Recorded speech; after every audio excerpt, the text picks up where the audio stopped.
an'Andriamanitra.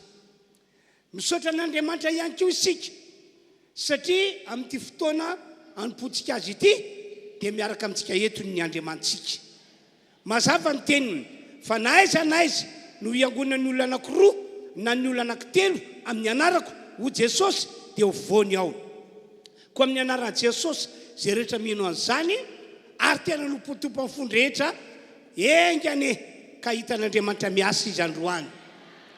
Dia arabaina ianareo izay toka somatsara eto, arabaina ianareo any tokantrano zay manaraka an'izao fotoa mpivavahana izao en ligne ny voninahitra ny ho an'Andriamanitra irery ihany. Andeontsika hitsangana hisaotra an'Andriamanitra ary ametraka ny fotoana rehetra eto mba ho tahin'Andriamanitra tokoa. Andriamanitra omena voninahitra ianao anio ampitso ary mandrakizay. Fahasoavany lehibe ho anay ty fotoana anompona ianao eto ity. Koa dia amin'ny anaran'i Jesosy mametraka an'izao fotoana ray manontolo zao eo an-tananao zahay. Tononona amin'ny anaran'i Jesosy fa hiasa eto anao ary zay rehetra mino fa eto anao ary miasa eto dia andray izy.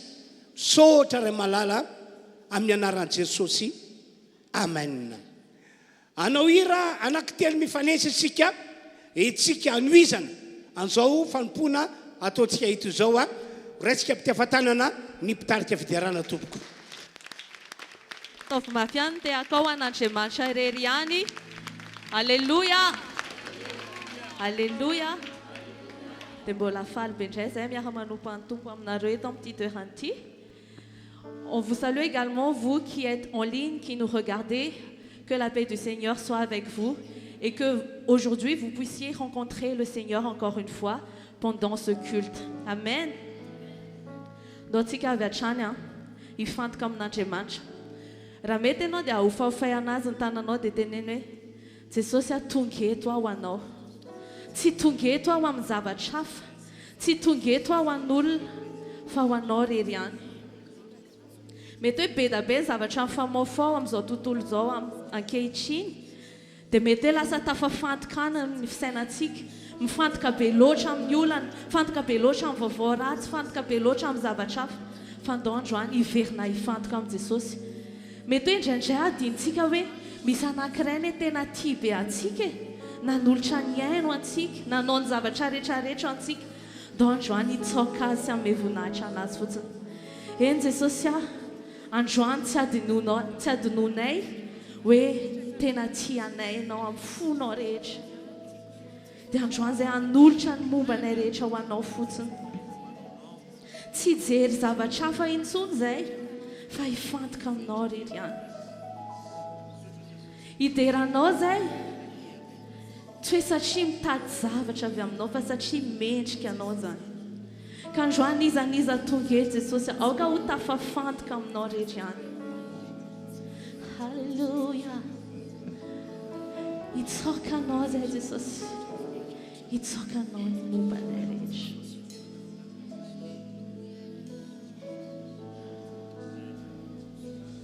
Nalainao avy lavitra loatra izay Jesosy.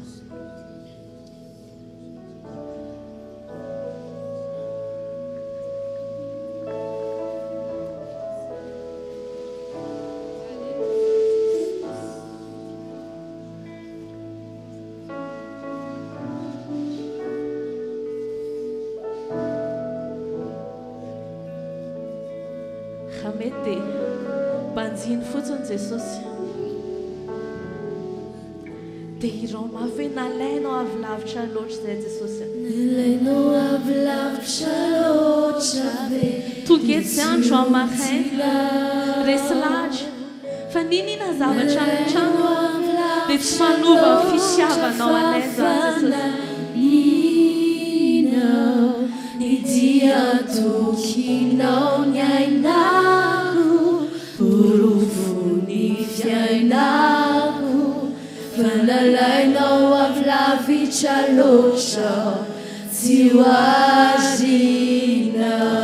Ilay olona novonjenao Jesosy ilay olona novonjenao mitsaokanao izay androany maray manome voninahitra anao ilay olona nanao anao sain'olana zavatra lazainy zao tontolo zao dia tsy izany no inonay zao sy zao hoe fizay lazainy teninao Isayawe, Isayawe. Ile ula no sitranao, Jesus mitsaokanao. Ile ula no sitraninao, mitsaokanao. Isamnay efa narary man. Ile ula nanaovanao, saino lazainao. No tantehanao taminay tenao. Saino lazainao. Izany mahatonga anay androany maraina mbola miankoana zao sy zao hoe fizay lazainy teninao Isayawe, Isayawe. Nalainao avy lavitra loatra zay Jesosy. Nalainao avy lavitra loatra fa nofidinao. Nalainao avy lavitra loatra tena nijalianao.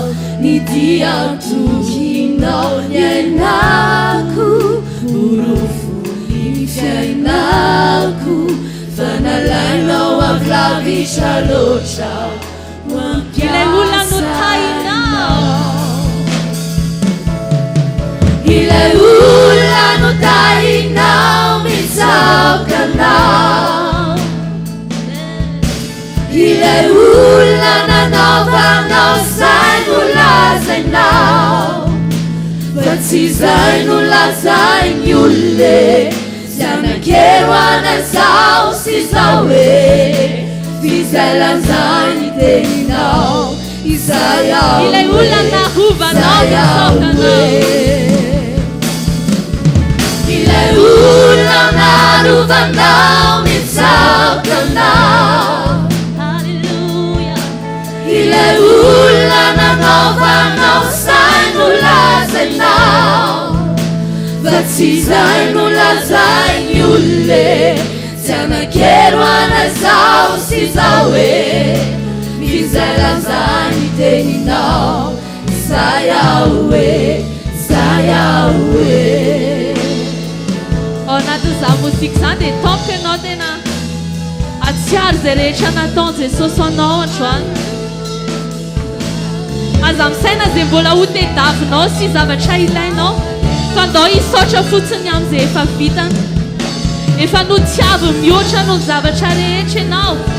Novonjena ny fanahinao. Narovana ianao tonga teto androany. Mbola nomeny aina ianao, mbola nomeny fahasalamana, mbola nomeny famindram-po isan'andro, mbola nomeny fahasoavana indray. Raha no loatra ianao raha hisaotra androany maraina. Ny zavatra efa nataony Jesosy dia be lavitra no zavatra mbola antenainao ho ataony. Jesosy mankasitraka izay ny amin'ny zavatra rehetra androany. Mankasitraka izay Jesosy ny amin'ny tombonandro. Mankasitraka izay Jesosy ny amin'ny famonjena. Mankasitraka izay Jesosy ny amin'ny ny saina mbola omenao anay ahafahanay mifantoka aminao. Ilay faniriana mbola apetraka ao anatinay hitady anao sy ho tia anao. Misaotra izay Jesosy ny amin'ny zavatra rehetrarehetra izay nataonao. Mankasitraka amin'ny fonay rehetra fotsiny izay Jesosy androany maraina. Za Jesosy ho ahitsaokanao. Alleluia. Za Jesosy ho mitsaokanao hoe Andriamanitra tsy misy fiovane tsy mandiso fanantenane. Misy ianao Jesosy. Jesosy saino lazainao natao Andriamanitra matoky ianao. Tsy manary anaye zay ianao zaye zay ianao zaye. Za Jesosy hitsaokanao. Za Jesosy ho mitsaokanao hoe Andriamanitra tsy misy fiovane tsy mandiso fanantenane. Jesosy saino lazainao no nataonao hoe Andriamanitra tsy manary anaye zay ianao zaye zay ianao zaye. Jesosy ho mitsaokanao. Za Jesosy ho mitsaokanao hoe tufane, simanzi tufana tenane. Se soso, sai nulla, sai non una taunawe, anje mancha sumanare naye, sai no sai, sai no Zazi sai. soso mitsokana ngafukrej.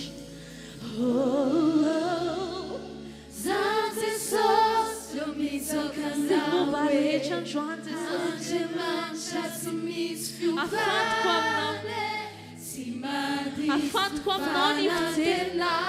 Afat kwamnoni fuksi ze muba. se socio zainula zaino duna kaunawe anje mancha simanale naye zaya no zaye zaya no zaye Ile ula no vunze no mitsokana. ile ula no Jezeze soso. Fui hai surai. Ile ula no si chanao. ile ula no si chani não me salcana Ile ula no tiavno da funorej mitsokana. ile ula no tiabi não me salcana Ile ula na ruva no mitsokana. ile ula na ruva não me salcana Ile ula no tai no mitsokana. ile ula no tai não me Fasizela zenu. Tizano magnam nai. Precisai mulazai yule Siana quero anasau sisawe Fizela zai teninau Isayawe Isayawe Ente social. Izay tokoa le olona novonjenao tamin'ny raha anao sarobidy. Inona moa ny afaka havalinay anao? Androany izay te hanome voninahitra anao fotsiny. Ireo anjely marobe any an-danitra, ireo olo-masina rehetra any an-danitra, tsy nisitraka famonjena, tsy nisitraka ny rahanao latsaka, nefa dia miankohaka eo anoloanao. Isan'andro, isan'andro, isan'ora, isan'ora, isan-tsegondra, isan-tsegondra. Tsy maika ve fa izahay Jesosy ilay nandray zavatra be da be avy aminao. Androany koa izay tena hitsaoka anao amin'ny fonay rehetra. Satria mendrika ianao. Tsy hisy na dia olona ray azy eto ka tsy hanambara hoe mendrika ianao ny fiderana, mendrika anao ny fiankohofana, satria mendrika ianao.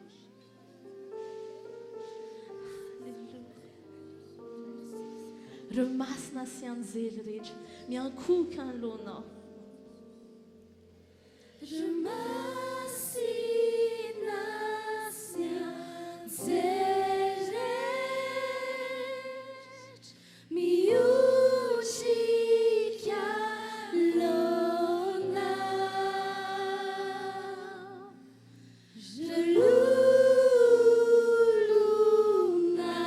Jelulunaret manumeni sachubuninai wanzanaku Ireo masina sy ny anjely rehetra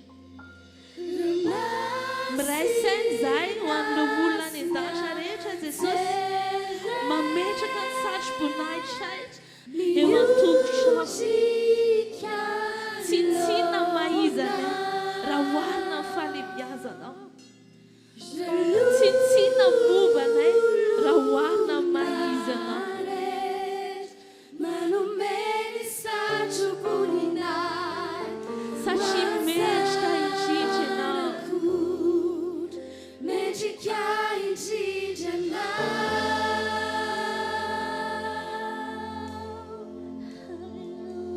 Mendrika indrindra anao Avy aminao ny zavatra rehetra Jesosy. Avy aminao no ny Ary ianao no antony ny zavatra rehetra Jesosy. zavatra Mendrika andery ianao. Mendrika indrindra anao Mendrika indrindra ianao Jesosy.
Seigneur, nos mots manquent pour t'exprimer. À quel point nous sommes reconnaissants de tout ce que tu as fait pour nous. Personne n'est digne de nos louanges à part toi. Niula Jesús, afaka mivavaka ho anay, afaka miteny ten'Andriamanitra ho anay.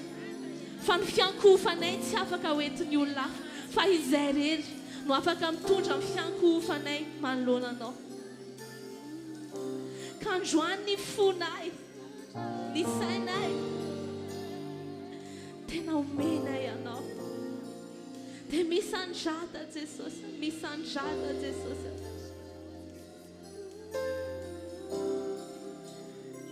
Misandrata Jesosy.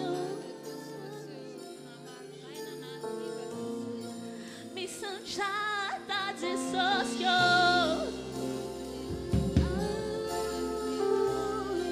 Misandrata Jesosy.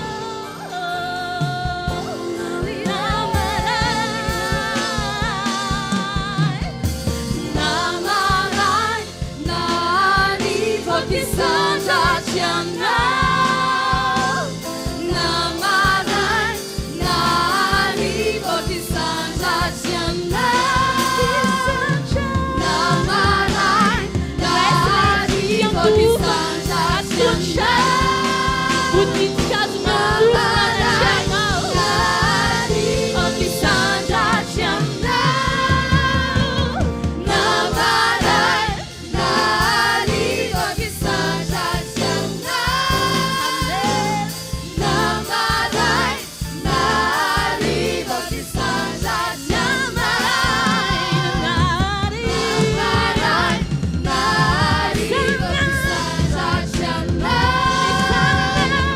Namarai, nani voti sandraty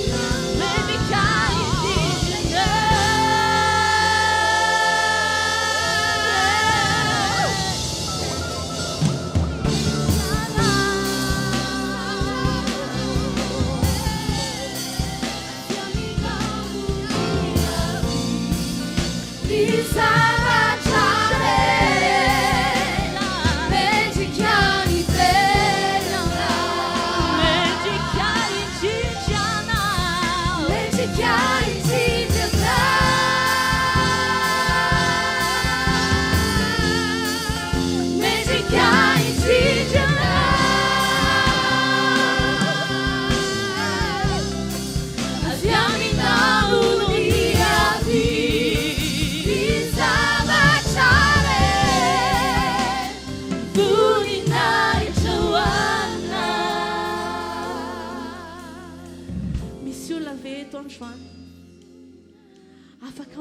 loatra ny satro-boninahitra eo an-tongotra an' Jesosy. Afaka matsiaro hoe ninina zavatra ananana, ninina fahaizana dia avy amin'Andriamanitra daholo izany.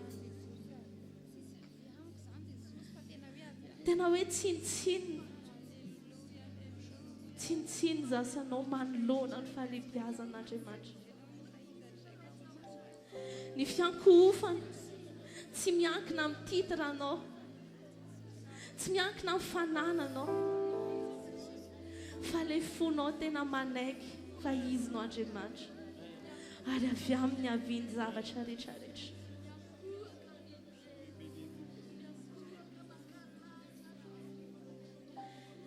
Ny fiankohofana tsy vitany hira fotsiny, fa mihoatra no zany dia toe-po fiainana andavanandro.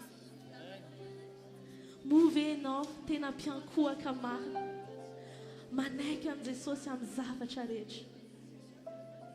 Movenao miaina ao anatin'ny famasinana, movenao miaina araka ny teny. Tena fiankohofana dia ilay fo te anao izay mahafaly an'Andriamanitra foana amin'ny androm-piainana rehetra. Mijery anao Andriamanitra amin'izao fotoana izao. Mijery mpiankohaka marina, mitady izy araka ny tenin'Andriamanitra. Ok, izy ahitanao androany, ahita ny fonao izy androany.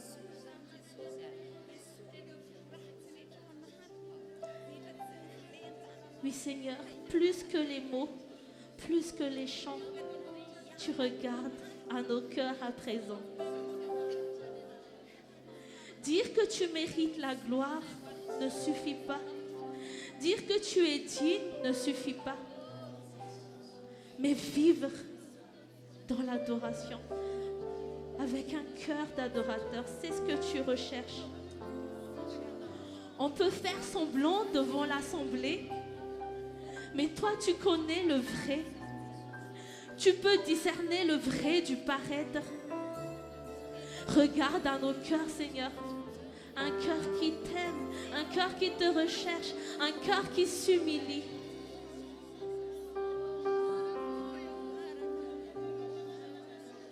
Vois cette église, Seigneur, qui t'aime de tout son cœur.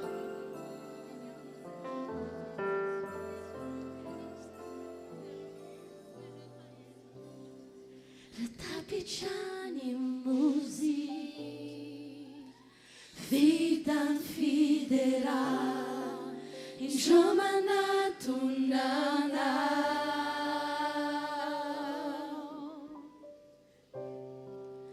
Te anulusha,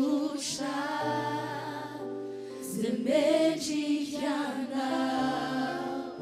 ambifani funa.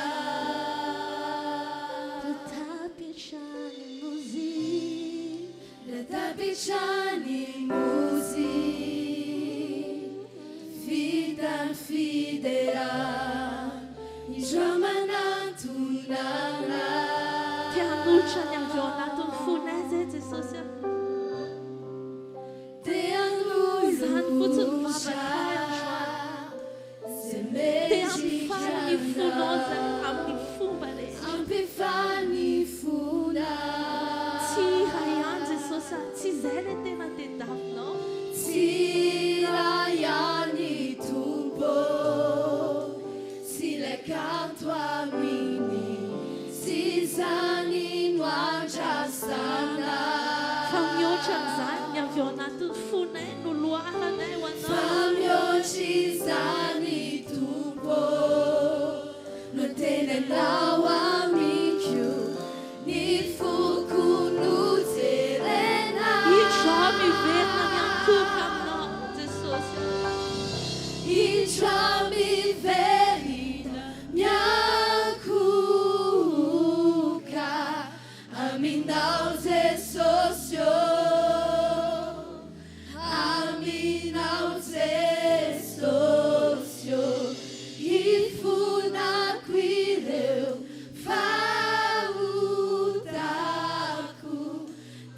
Taminao Jesosio, Taminao Jesosio. Anatin'izany zay Jesosy dia te hamboatra ny fiainanay. Hamboatra ny mombanay zay mbola tsy tanteraka eo anaty anao. Mampatonga anay tsy mpiankohaka maro. Mampatonga anay mety hoe mbola hamita tena. Mbola omenao tombonandro zay Jesosy androany ahafahanay manamboatra an'izany eto amin'ny fanatrehanao. Kasio ny fony tsirairay avy. Iaika izy Jesosy raha mbola misy toe-po tsy mety ao anatiny.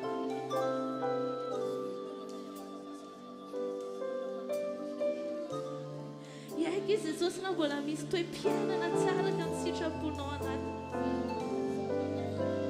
Dia anaiko mpiankohaka maro.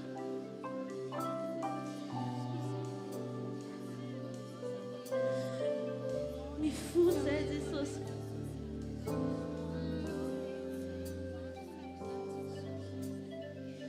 Enjoa-me verina minha cuca.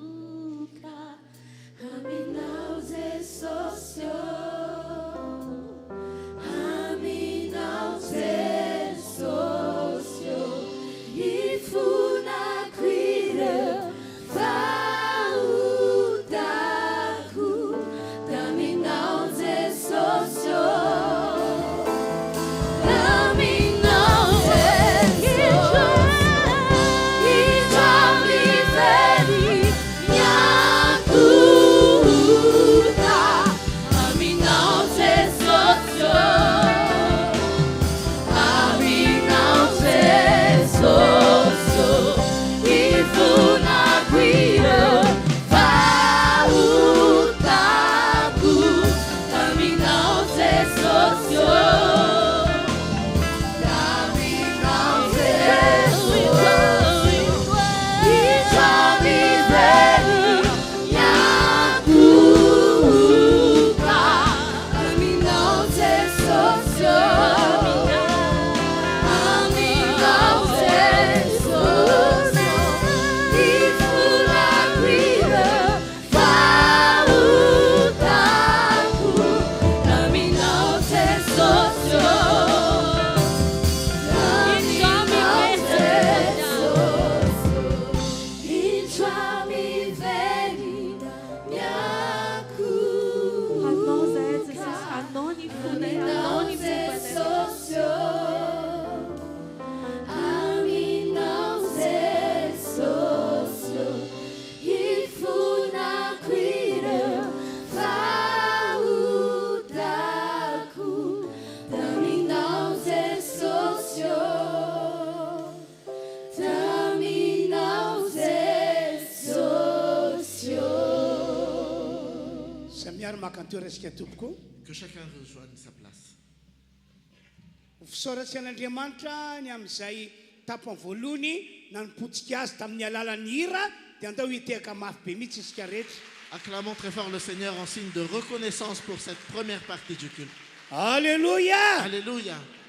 Amafisiko amintsika rehetra hatrany fa ny tompontsika Jesosy no anarany miaraka amintsika eto izy. Et je vous réconforte encore, chers frères et sœurs, notre Seigneur Jésus et son nom, il est au milieu de nous. Raha tena hanompo azy amin'ny fontsika isika dia hita ny heriny amin'ny androandroany ity. Et si tu viens le servir de tout ton cœur, tu verras vraiment sa puissance. Fisaoratsika an'Andriamanitra satria aneho fahasoavana izy dia andao mbola hitehaka ihany tompoko. Et acclamons très fort le Seigneur car nous allons recevoir beaucoup de lui aujourd'hui. Alléluia! Alléluia. Anokana fotoana anaovana vavaka isika rehetra amin'izao ora izao. Et nous allons maintenant réserver un moment pour la prière en communion. Hivavaka isika ho fanamafisatsika fa isika dia an Jesosy ary manana tanjona ny ho tonga somatsara any an-danitra. Et nous allons prier ensemble pour réaffirmer que nous sommes le peuple de Dieu et que nous allons prochainement au ciel. Araka volasany Baiboly mantsy olona mandalo isika tsy maharitra mandrakizay eto ambony tany fa ny fiainantsika dia miomana ho any an-danitra.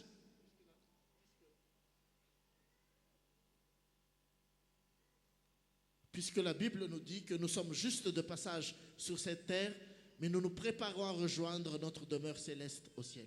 Alléluia. Alléluia. Alléluia. Alléluia. Dia zao no ampianarin'ny baiboly araka ny teny nataon'ny Paul apôstôly. Et voici ce que la Bible nous enseigne, ce que Paul nous a dit.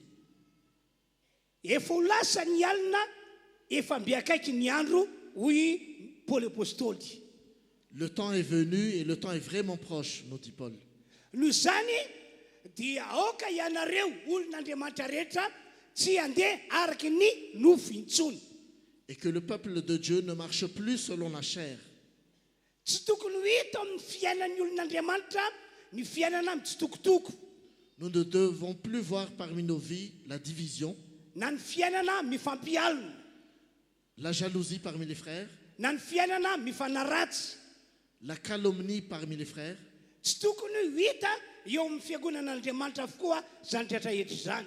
Nous ne devrons plus voir ce genre de choses dans l'église de Dieu.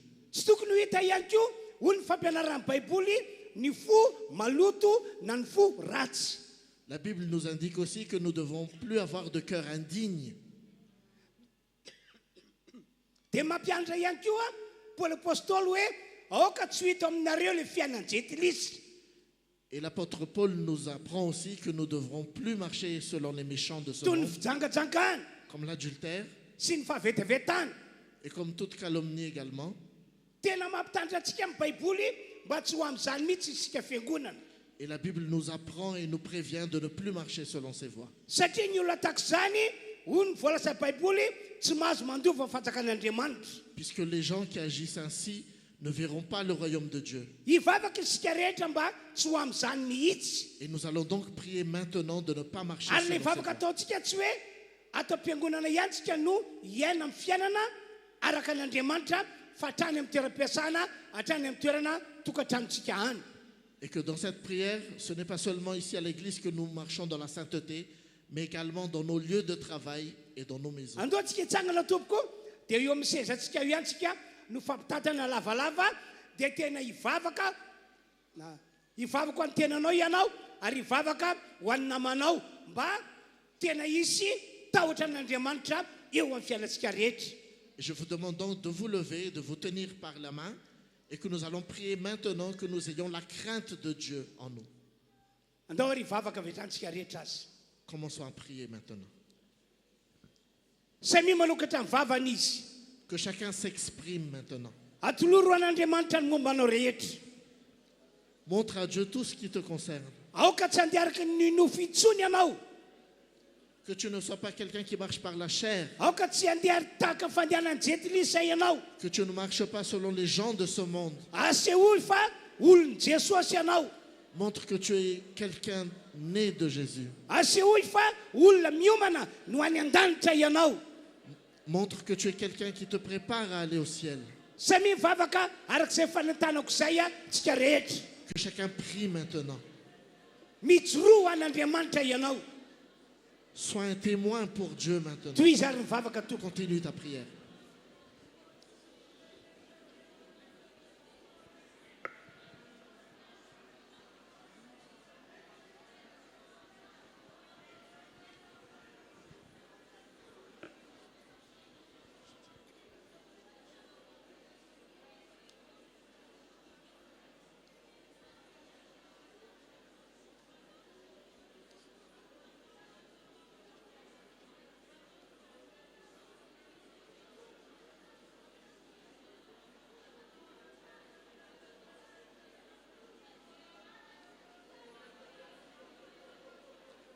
Mivavao anao manokana ianao mba hitoetra tsara araka n'Andriamanitra.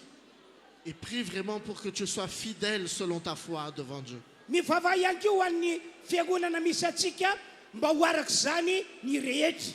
Et prie aussi pour cette église, pour que chaque frère et sœur marche aussi selon les voies de Dieu. Toy izy mivavaka ry avana malala. Et continue la prière.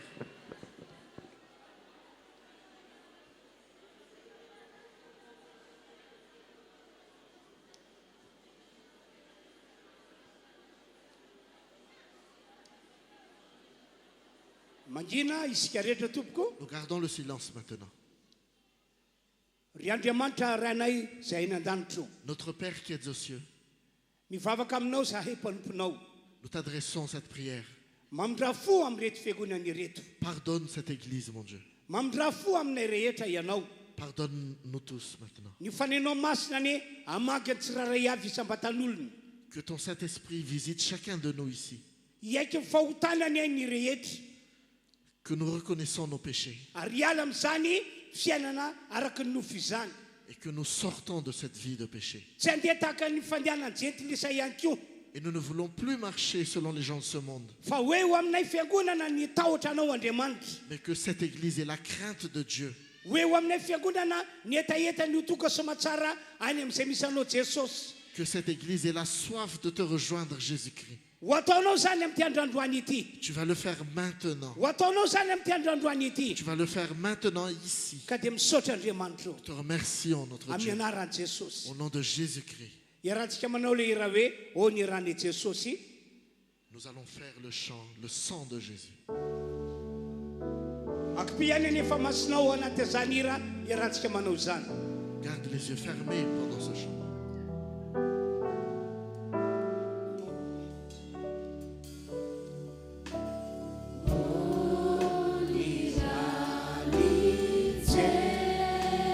ataovy amin'ny fonao rehetra ny hira tompoko Fais ce chant de tout ton cœur.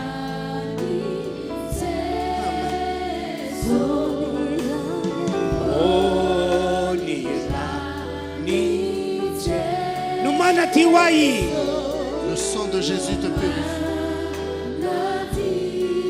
mbola veritsika ihany iny ny rany Jesosy no manadio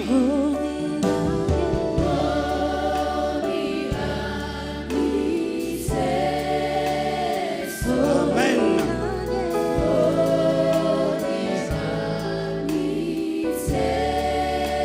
amen amen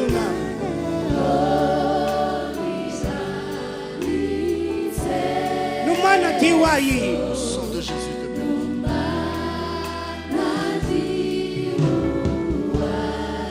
dia samia maka ny toerantsika avo isika rehetra Et que chacun rejoigne sa place maintenant.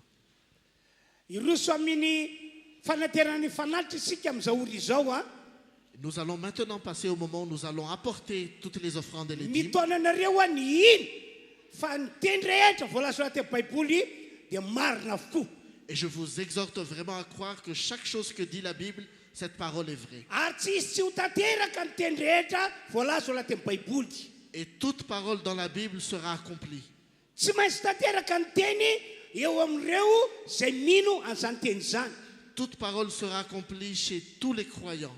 ka raha nome fanatitsika amin'ity androandroany ity dia aoka nome arahana finoana ianao mba ahafahan'andriamanitra manamarina an'ilay teny Et si tu viens apporter tes offrandes aujourd'hui, apporte-les avec foi pour que Dieu puisse exaucer cette parole. ho anareo izay totrany mpafolo-karena araka volazan'ny baiboly manosoa ty anoloana Ceux qui viennent apporter toute la dîme devant l'autel de Dieu, rehefa venez avy moa approcher. zany a tatazana eny toerana ihany ny fanatitra fanaontsika mazatra Et pour les offrandes, elles seront collectées à notre place. anatin'izany dia angatantsika mitarika fiderana itonatsika mbola anompony tompo amin'ny alalan'ny hira Et nous allons rester dans la louange durant ces moments dia d'offrande. manosika tompoko zay totrany mpafolo-karena Et nous izany pouvons donc avancer maintenant.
enfants rachetés.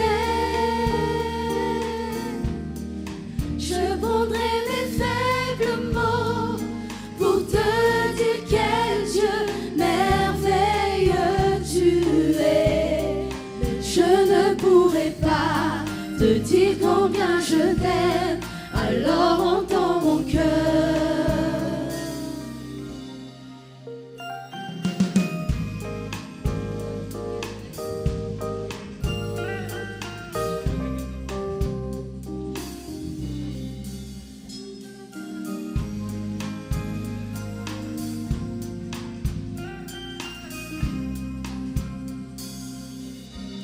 Si tout comme la pluie, les mots pouvaient couler, et si j'avais l'éternité, oh, je ne pourrais pas l'exprimer. Mais dans les battements de mon cœur, tu entendras toujours. Merci pour la vie, pour la vérité et pour le chemin. Alors entends mon cœur, Nos esprits qui te louent. nos esprits qui te louent. Entends nos chants d'amour. Entends le chant d'amour de tous tes rachetés. Nous prendrons nos faibles mots. Nous prendrons nos faibles mots pour te dire quel Dieu merveilleux tu es. Mais nous ne pourrons pas te dire tout notre amour, alors entends nos cœurs. Alors entends nos cœurs. Alors entends nos cœurs, nos esprits qui te louent. Entends le chant d'amour de tous les rachetés. Nous prendrons nos faibles mots pour te dire quel Dieu merveilleux tu es. Mais nous ne pourrons pas te dire tout notre amour. Mais nous ne pourrons pas. Alors entends nos cœurs. Mais nous ne pourrons pas te dire tout notre amour. Alors entends nos cœurs. Mais nous ne pourrons pas. Mais nous ne pourrons pas te dire tout notre amour. Alors entends nos cœurs. Amin'ny anaran'i Jesosy hoatahina avokoa ianareo rehetra izay natoky tamin'ny fanomezana teo. Au nom de Jésus-Christ, vous tous qui avez été dans la foi tout à l'heure, vous allez tous être bénis. Amin'ny maha-olon'Andriamanitra antsika mila mijoro araka ny voalaza amin'ny Baiboly isika. Puisque nous sommes le peuple de Dieu, nous devrons tenir ferme par rapport à ce que la Tanteraka Bible tokoa dit. ny le teny nambarako teo hoe hotahina isika fiangonana. Je vous le déclare, vous serez vraiment bénis, cette église. Amin'izao fotoan'izao tsika dia hiomana andre ny tenin'Andriamanitra. Nous allons maintenant nous préparer à accueillir la parole de Dieu. Dia aorianany afatra izay entina ho antsika dia isy filazana ho ambarako amintsika izay atao hoe maromaro ihany ireo filazana ireo. Et après l'annonce de la parole de Dieu, il y aura plusieurs annonces que je vais vous partager également. Ka dia ny voninahitra ny ho an'Andriamanitra irery ihany tompoko. Et que la gloire seule revienne à notre Dieu. Andiny voalohany ihany amin'ilay hira hoe ry fanampanazava no hiarantsika manao dia roso mpanompon'Andriamanitra pasteur Émile hitondra ny afatr'Andriamanitra ho antsika rehetra androany. Après la louange que nous allons faire, nous allons recevoir Pasteur Émile qui va partager la parole de Dieu.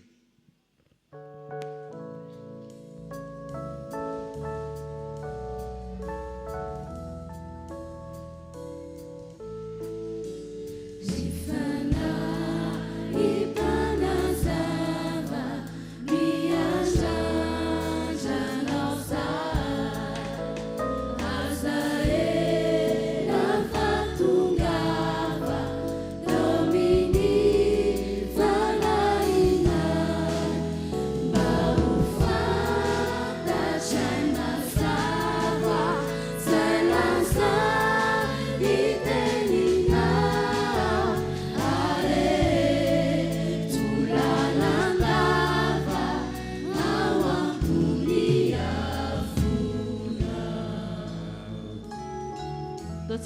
Tana mafy an Jesosy sady andraisantsika amin'ny mpanompon'Andriamanitra.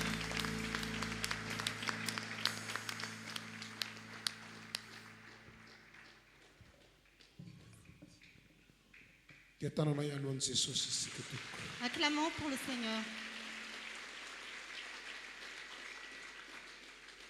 Ndao hanondroka ny lohasika dia hivavaka ametraka ny teny eo am-pelantanan'Andriamanitra izany.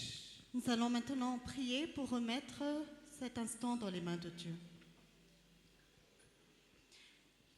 Seigneur Jésus, nous te remercions pour ta présence dans ce lieu. Maintenant que nous allons entendre ta parole, que ton esprit nous enseigne, que ton esprit nous touche et nous transforme. Et Saint-Esprit, nous te donnons toute la place. Prépare nos cœurs à recevoir ta parole et viens renouveler notre foi, viens raviver le feu que tu as mis en nous. Parle Seigneur, car nous t'écoutons. Au nom de Jésus, nous prions. Amen. Alléluia. Alléluia. Faly miarahaba asika rehetra amin'ny anaran'i Jesosy Kristy Tompo. Nous vous saluons au nom de Jésus-Christ. Tonga eto ianao andray ny fahasoavana avy amin'Andriamanitra. Tu es venu ici pour recevoir la grâce de Dieu.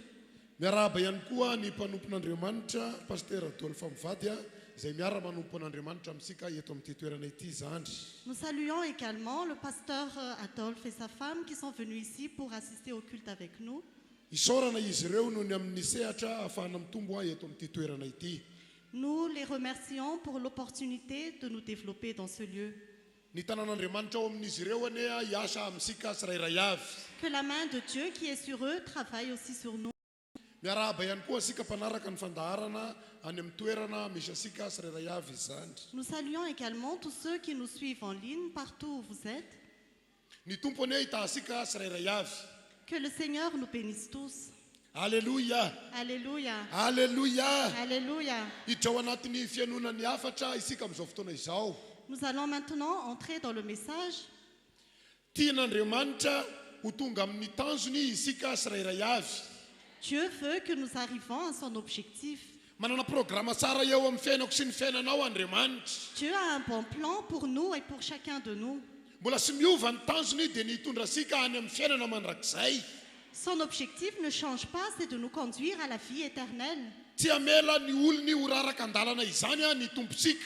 Dieu ne va jamais abandonner son peuple. Saino fa efa eo andalana ho any amin'ny fahasarana io fiainanao io. Pense que ta vie est en train de s'améliorer. Saino fa andalana ho any amin'ny fahalebiazana io fiainanao io. Pense que ta vie est en train de s'élever. Tsy ho voatazon'ny olana sy ny ady zany ianao.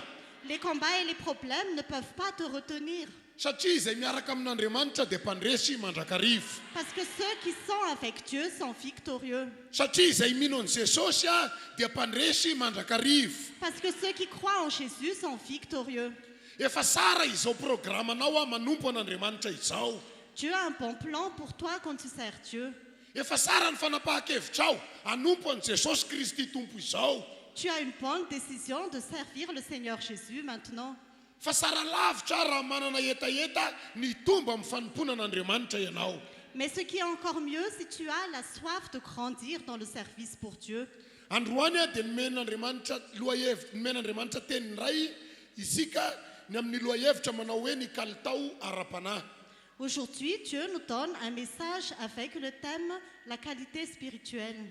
Tsy tokony izanona amin'ny toerana misy azy anio ny kristianina raha mbola velon'aina izy. Les chrétiens ne doivent pas rester dans leur position actuelle s'ils sont encore en vie. Fa tokony hiezaka ho sara hatrany ny kalitao ara-panahy.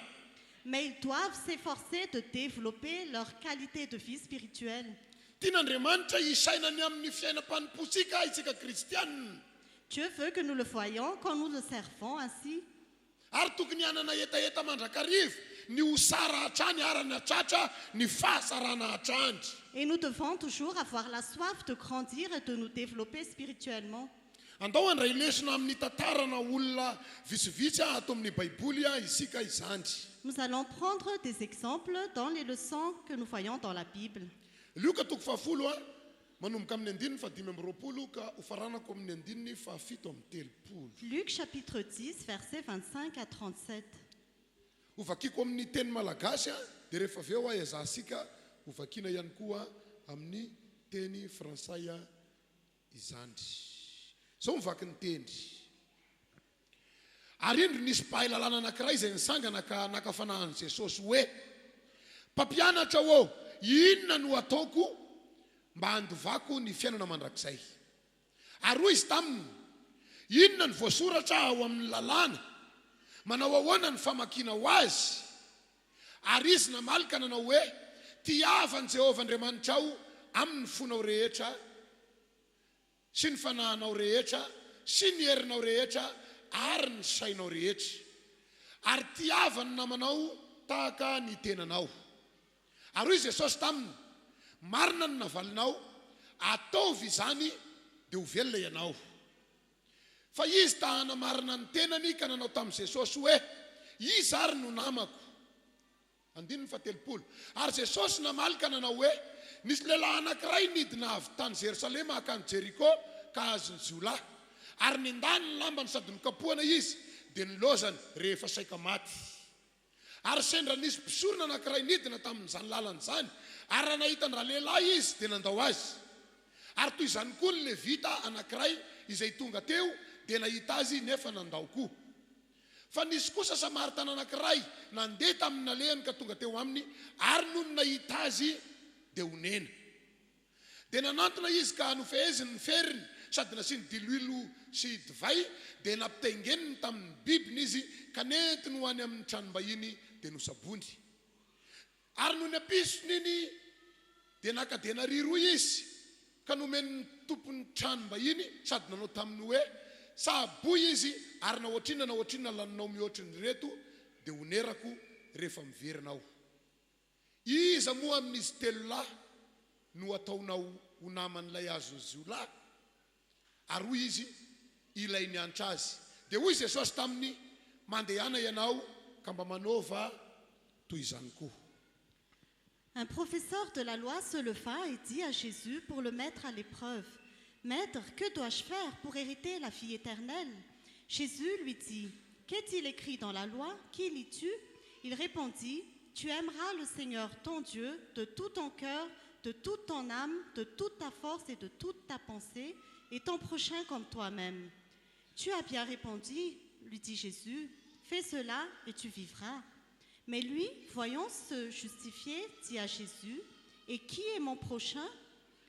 Jésus reprit la parole et dit, « Un homme descendait de Jérusalem à Jéricho. Il tomba entre les mains de brigands qui le dépouillèrent, le rouèrent de coups et s'en allèrent en le laissant à moitié mort. Un prêtre qui par hasard descendait par le même chemin vit cet homme et passa à distance. De même aussi, un lévite arriva à cet endroit, il le vit et passa à distance. Mais un samaritain qui voyageait arrivait près de lui et fut rempli de compassion lorsqu'il le vit. Il s'approcha et banda ses plaies en y versant de l'huile et du vin. Puis il le mit sur sa propre monture, le conduisit dans une auberge et prit soin de lui. Le lendemain, il sortit 2 pièces d'argent, les donna à l'aubergiste et dit, « Prends soin de lui et ce que tu dépenseras en plus, je te le rendrai à mon retour. » Lequel de ces 3 te semble avoir été le prochain de celui qui était tombé au milieu des brigands? C'est celui qui a agi avec bonté envers lui, répondit le professeur de la loi. Jésus lui dit, va agir de la même manière, toi aussi. Alléluia. Alléluia. Raha ity tantara ity no zeresika dia misy mpahay lalàna anankiray tafaresaka tamin'i Jesosy. Si nous regardons cette histoire, un docteur de la loi a parlé avec Jésus. Zany hoe olona mahay ny amin'ny lalàna ara-baiboly izy. C'est-à-dire que c'est un homme qui connaissait la loi selon la Bible. Nefa te izatoetra any Jesosy. Et pourtant, il voulait éprouver Jésus. Ny fanontaniana napetrany dia amin'ny azahoana ny fanjakan'Andriamanitra. La question qu'il a posée, c'est comment hériter la vie éternelle. Nefa fizahan-toetra no tena fototra ny fanontaniana napetrany tamin'i Jesosy. En vérité, il voulait éprouver Jésus à travers cette question. Jesosy kosa nefa efa mahalala ny ao am-pon'ny olona tsirairay avy. Mais Jésus, il connaît ce qu'il y a dans le cœur de chacun. Ka rehefa nametraka fanontaniana izy dia fanontaniana ihany koa ny navalin'i Jesosy azy. Et quand il lui a posé une question, Jésus a répondu par une question. Ary ny fanontaniana napetrany eto dia fanontaniana efa fantany ihany ny valiny. Et la question qu'il lui a posée est une question dont il a déjà la réponse. Satria marina ny valiny navaliny an'i Jesosy. Parce que la réponse qu'il a répondue à Jésus était juste. Ny fanontaniana dia tahak'izao. La question était ceci. Inona no ataoko mba handovako ny fiainana mandrakizay? Que dois-je faire pour hériter de la vie éternelle? Ny olona manompo an'Andriamanitra dia tokony hametraka izany fanontaniana izany ao am-pony ihany koa. Tous ceux qui servent Dieu doivent poser cette question dans leur cœur également. Satria ny fanomposika dia sy mijanona eto ambonin'ny tany fa tokony handova fiainana mandrakizay isika. Parce que notre service ne reste pas sur cette terre, mais nous devons hériter la vie éternelle. Tokony hanana etaeta handova fiainana mandrakizay isika. Nous devons avoir soif d'hériter la vie éternelle. Efa miaina amin'ny vaninandro rasy isika amin'izao vaninandro iainasika izao. Nous vivons actuellement dans une mauvaise vie. Betsaka ny zavatra mampatahotra sy mampiorohoro reny sofina sy hitan'ny maso. Il y a beaucoup de choses qui nous font peur, que nous voyons de nos yeux et que nous entendons de nos oreilles. Noho izany tokony homana amin'ny fandovana ny fiainana mandrakizay ny kristianina. C'est pourquoi nous devons avoir soif de la vie éternelle. Isan'ny olona handova fiainana mandrakizay ianao io. Tu hériteras de la vie éternelle. Voasoratra amin'ny anaran'ny olona mandova fiainana mandrakizay ianao io. Ton nom est écrit que tu hériteras la vie éternelle. Tokony ho masaka ao am-posika kristianina ny fandovana ny fiainana mandrakizay. Nous devons avoir dans notre cœur la vie éternelle. Sy ho refesina amin'ny zava-misy amin'ny fiainasika androany fa tena programan'Andriamanitra ny hitondrasika amin'ny fiainana mandrakizay. Cela n'est pas mesuré par ce qui se passe actuellement, mais c'est vraiment le plan de Dieu de nous conduire dans la vie éternelle. Rehefa nanontany an'izany ity lehilahy ity dia sotra ny valiny navaliny Jesosy azy. Quand cet homme a posé cette question, la réponse de Jésus était simple. Satria efa fantatry Jesosy fa mpahay lalàna izy. Parce que Jésus savait déjà que c'est un docteur de la loi. Dia naveriny Jesosy aminy ny fanontaniana hoe inona ny voalazan'ny lalàna. Et Jésus lui a retourné la question, qu'est-ce que la loi dit? Ary ny valiny namaliny azy dia tena valiny marina tokoa. Et la réponse qu'il a donnée était une réponse juste. Satria ny namaliny azy dia tahak'izao. Parce qu'il a répondu de cette manière. Tiava an Jehova Andriamanitrao amin'ny fonao rehetra. Tu aimeras le Seigneur ton Dieu de tout ton cœur. Tiava an Jehova Andriamanitrao amin'ny sainao rehetra. Tu aimeras le Seigneur ton Dieu de toute ton âme. Tiava an Jehova Andriamanitrao amin'ny fanahinao rehetra. Tu aimeras le Seigneur ton Dieu de toute ta force. Tiava an Jehova Andriamanitrao amin'ny herinao rehetra. Et tu aimeras le Seigneur ton Dieu de toute ta pensée. Zany hoe io valiny voalohany io dia fiainana tokony iainan'ny kristianina raha tena mangetaeta ny ho any an-danitra izy. C'est-à-dire que cette réponse est la vie que les chrétiens doivent vivre s'ils ont vraiment soif de Dieu. Tokony hanana fitiavana an'Andriamanitra amin'ny fosika rehetra isika. Nous devons aimer Dieu de tout notre cœur. Tokony hanana fitiavana an'Andriamanitra amin'ny saisika rehetra isika. Nous devons aimer Dieu de toute notre pensée. Raha fitinina amin'ny teny sotra ny fiainasika rehetra dia tokony ho feno fitiavana an'Andriamanitra. Si nous résumons, notre vie doit être remplie de l'amour pour Dieu. Azo antoka izany fa ny olona sy manam-pitiavana an'Andriamanitra dia so tafiditra any an-danitra izy. Donc ceux qui n'ont pas d'amour pour Dieu n'entreront pas dans le ciel. Ny olona manam-pitiavana an'Andriamanitra kosa dia ho any an-danitra izy. Ceux qui aiment Dieu, par contre, ils entreront au ciel. Averiko le nilazaiko tany am-boalohany. Je répète ce que j'ai dit au début. Efa mety zao ataonao zao. Ce que tu fais est déjà convenable. Efa sara zao etaetanao an'Andriamanitra zao. C'est déjà bien que tu aies soif de Dieu. Efa sara zao fanapahan-kevitrao hanompon'ny tompo zao. C'est déjà bien que tu aies la décision de servir Dieu. Fa sara lavitra raha manana etaeta ny ho any an-danitra ianao. Mais c'est encore mieux si tu as la soif d'hériter la vie éternelle. Sara lavitra raha manana etaeta ny hanana kalitao tsara amin'ny ara-panahy ianao. C'est encore mieux si tu as la soif d'avoir une qualité de vie spirituelle. Ny valiteny faharoa nomeny lehilahy nanontany an'i Jesosy dia tahak'izao. La deuxième réponse qu'il a donnée, c'est ceci. Tiavo ny namanao tahaka ny tenanao. Tu aimeras ton prochain comme toi-même. Ny fitiavanamana dia fanehoana kalitao tsara eo amin'ny fanompona an'Andriamanitra. L'amour du prochain, c'est manifester une bonne qualité de vie spirituelle dans le service pour Dieu. Satria raha sy mahay mitiny namanao ianao dia fitiavatena izany. Parce que si tu n'aimes pas ton prochain, c'est de l'égoïsme. Aoka tena hanana toe-po mahay mitiny namana isika. Nous devons avoir un cœur qui aime le prochain. Satria didin'Andriamanitra izany. Parce que c'est un commandement de Dieu.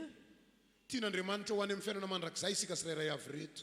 Dieu veut que nous ayons la vie éternelle, nous tous qui sommes ici. Tian'andriamanitra sy ho hisy ho very isika reto.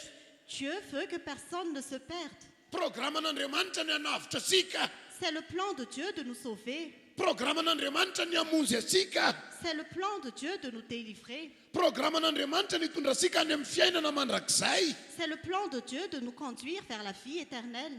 Vaovao mafaly ihany koa no ambaranay aminareo androandry. La bonne nouvelle que nous vous annonçons aujourd'hui, Fa amin'izao vaninandro farany zao dia hanavaka ny manompo sy ny tsy manompo Andriamanitra.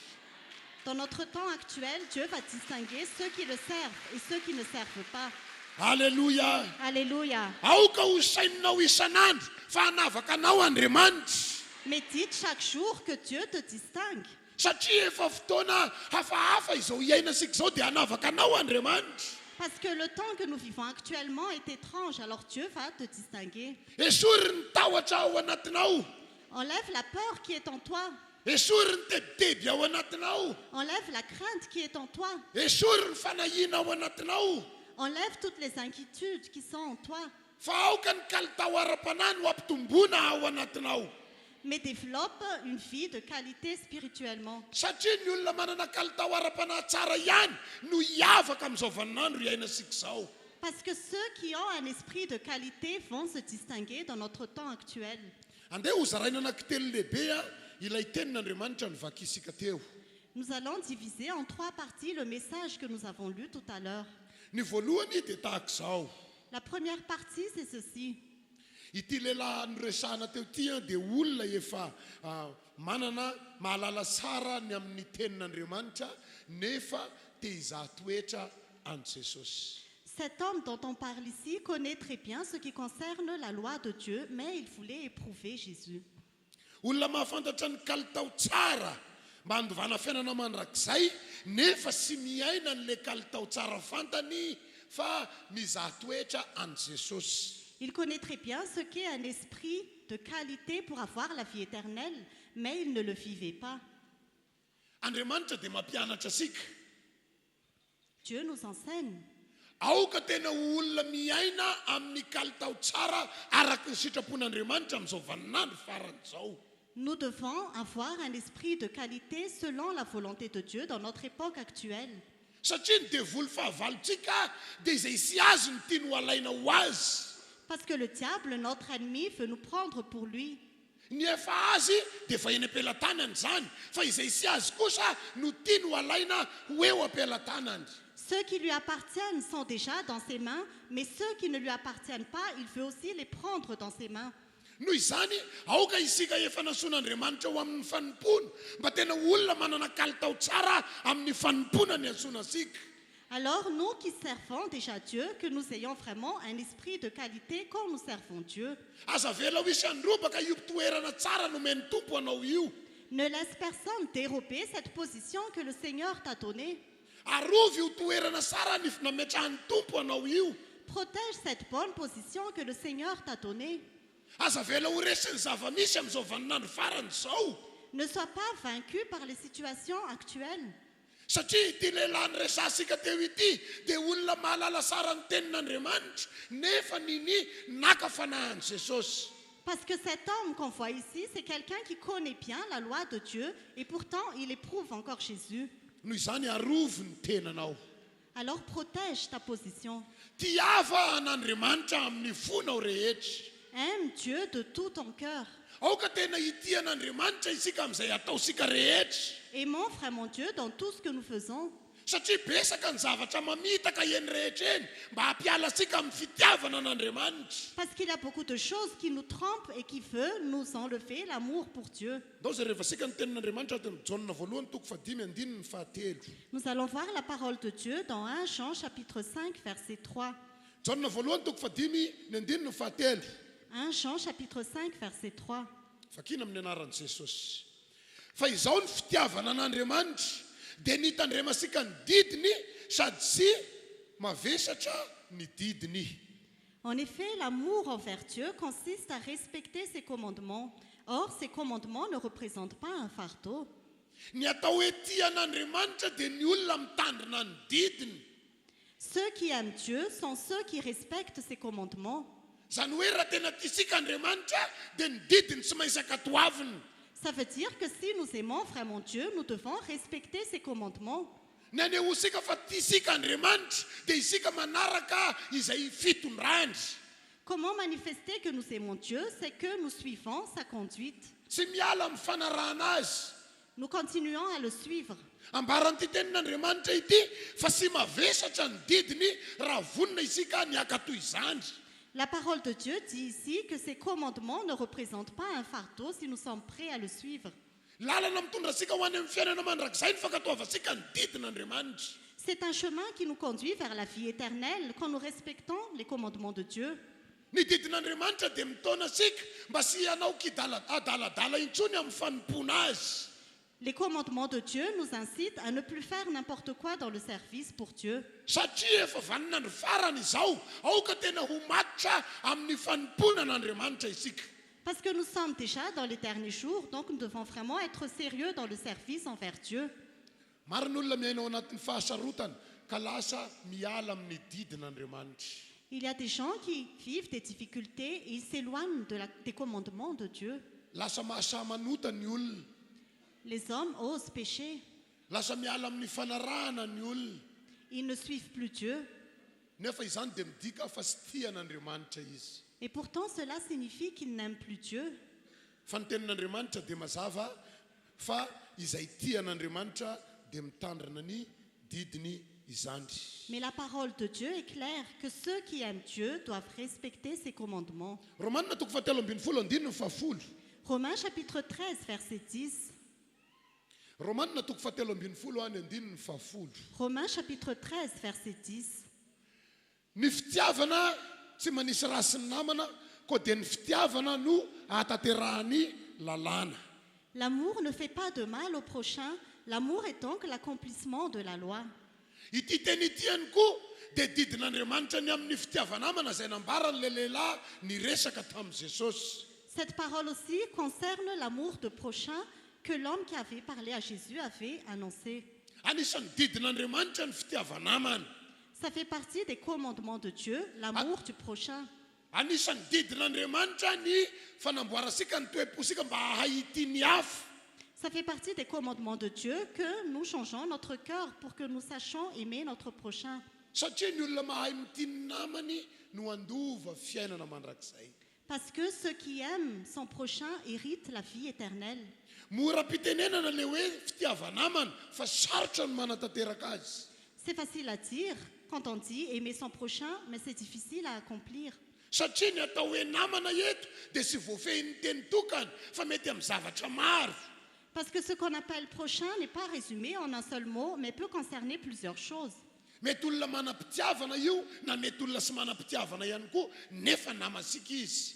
C'est peut-être quelqu'un qui a de l'amour ou quelqu'un qui n'en a pas et pourtant c'est notre prochain. Mety olona mbola manana toe-po rasy izy na manana toe-po tsara nefa namasika izy. C'est peut-être quelqu'un qui a un bon comportement ou qui n'en a pas et pourtant c'est notre prochain. Noho izany mila tena olombavaka isika mba ahaizasika mitiny hafa. Alors nous devons vraiment savoir prier pour pouvoir aimer notre prochain. Alléluia.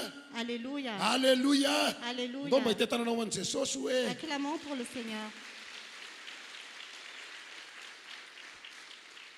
ny tapany faharoa dia izao. La deuxième partie, c'est ceci. Araka ny voasoratra tamin'ilay boky any vakisika tamin'ny Luka toko 10 teo. Selon ce qui est écrit dans le livre de Luc chapitre 10 que nous avons lu tout à l'heure, Ilay lehilahy nataon'i Jesosy fanoharana no idirasika amin'izao tapany faharoa izao. l'homme que Dieu a raconté, c'est ça que nous allons voir dans cette deuxième partie.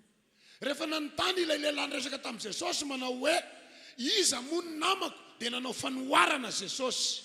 Quand cet homme qui a parlé à Jésus a demandé « Qui est mon prochain ?», Jésus a raconté une parabole. Ny fanoharana nomeny dia ilay lehilahy avy tao Jérusalema ka nidina nakany Jéricho. Il a parlé de l'homme qui était à Jérusalem et qui est descendu à Jéricho. Luka toko 10:17. Luc chapitre 10, verset 30. Zao mivaky ny teny. Voici ce qui est écrit. Ary Jesosy namalaka nanao hoe nisy lehilahy anankiray nidina avy tany Jerosalema akany Jeriko ka azony ziola dia nendany ny lambany sady nokapohana izy dia nilozany rehefa saika maty. Jésus reprit la parole et dit, un homme descendait de Jérusalem à Jéricho. Il tomba entre les mains de brigands qui le dépouillèrent, le rouèrent de coups et s'en allèrent en le laissant à moitié mort. Ity fanoaran'i Jesosy ity dia mifono lesona lehibe anankiray. Cette parabole de Jésus renferme une grande leçon. Satria ny fanoarana nomeny dia lehilahy izay efa manana toerana ao Jerosalema, ponina ao Jerosalema, nefa mbola nitady vahaolana nidina nakany Jeriko. Parce qu'il parlait d'un homme qui vivait à Jérusalem, qui avait déjà une bonne position à Jérusalem, et pourtant il est encore descendu à Jéricho. I Jerosalema dia sy iza sekory fa ilay tanàna masina izay efa lazain'ny Baiboly fa toerana misy ny fahasarana.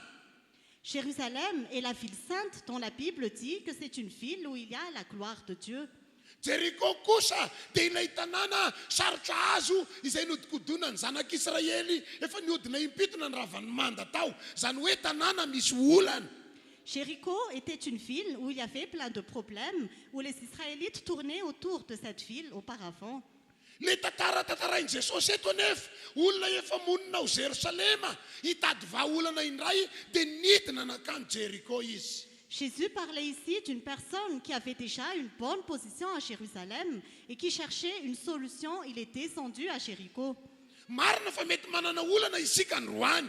C'est vrai que nous avons peut-être un problème aujourd'hui. Marina fa mety manana ady ianao androany io. C'est vrai que tu as peut-être un combat aujourd'hui. Tazomy io toerana misy anao io ampitomboiny kalitao ara-panahy fa hampandresy anao Andriamanitra. Car de ta position actuelle, développe un esprit de qualité, mais Dieu va te rendre victorieux.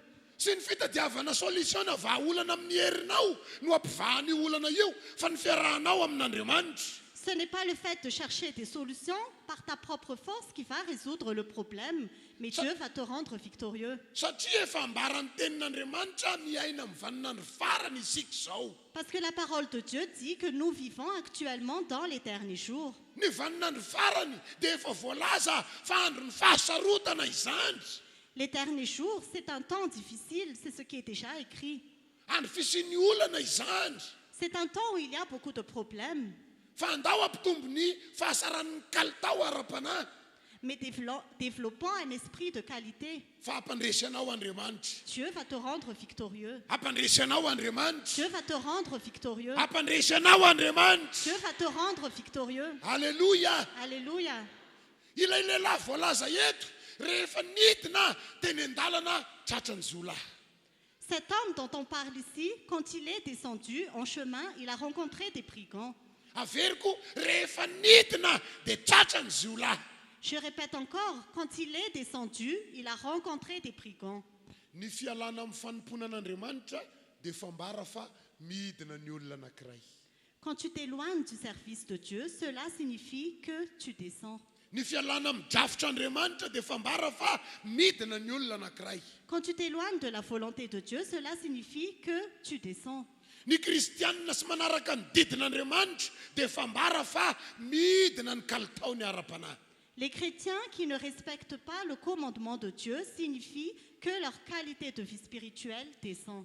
Nambarany Jesosy fa nendahana ny lambany tia lehilahy avy any Jerosalema hidina ho any Jeriko ity. Jésus a raconté que cet homme a été dépouillé, celui qui était à Jérusalem et qui est descendu à Jéricho. Inona moa zany ny lamba raha ity tantara eto ity no resahana? Que signifient les vêtements si on parle de cette histoire? Ny lamba dia le endrika ety ivelany hamantarana ny olona anankiray. Les vêtements, c'est l'apparence extérieure par laquelle on reconnaît une personne. Ny lamba mety samy manana ny lokony ny anaovan'ny olona. Chacun a la couleur de ses vêtements. Mety samy manana ny endriny no anaovan'ny olona. Chacun a la forme de ses vêtements. Nefa io no hamantarana azy androany. Mais c'est comme cela qu'on le reconnaît. Efa fantatra fa olona ao Jerosalema ity lehilahy ity dia nesorina taminy zany fahefana sy ny fahasarana izany.